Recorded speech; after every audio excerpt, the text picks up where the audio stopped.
Hello students, welcome.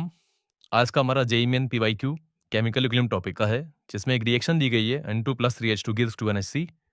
इसका जो equilibrium constant है उसे Kp बोला गया है और कहा गया कि अमोनिया को रखा गया था और अमोनिया के डिसोसिएशन के बाद जब इक्विलिब्रियम एस्टेब्लिश हुआ तो इक्विलिब्रियम पे अमोनिया का पार्शियल प्रेशर बताना है और ये मानना है कि टोटल प्रेशर के रेस्पेक्ट में अमोनिया का पार्शियल प्रेशर नेग्लिजिबल है। तो ये जो लास्ट लाइन में काफ़ी इंपॉर्टेंट है इस क्वेश्चन के लिए। कैसे?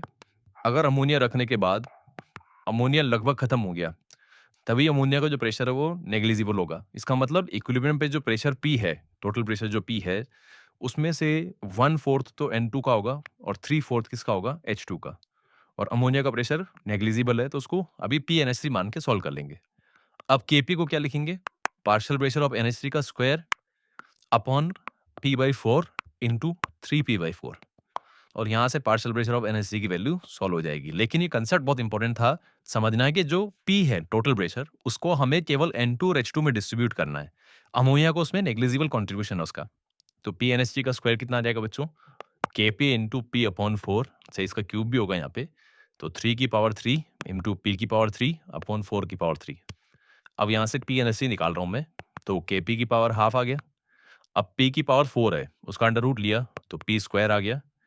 ऊपर 3 का क्यूब है, तो अगर अंडर रूट लेंगे तो 3√3 बचेगा और डिनोमिनेटर में 4 की पावर 4 है, तो उसका स्क्वायर करेंगे तो मतलब अंडर रूट लेंगे तो 4 की पावर 2 बचेगा। तो ये आपका आंसर आना चाहिए और ये ऑप्शन नंबर 1 में दिया गया है। तो बच्चों बहुत ही अच्छा कंसेप्चुअल क्वेश्चन है। कितनी आसानी से सॉल्व हुआ अगर आपको ये कंसेप्ट समझ में आ रहा है कि अमोनिया का प्रेशर इक्विलिब्रियम पे बहुत ही कम लेना है। इसका मतलब जो P टोटल है उसको आपको केवल N2 और H2 में डिस्ट्रीब्यूट करना है और N2 H2 में किस रेशियो में डिस्ट्रीब्यूट होगा? 1:3 के रेशियो में।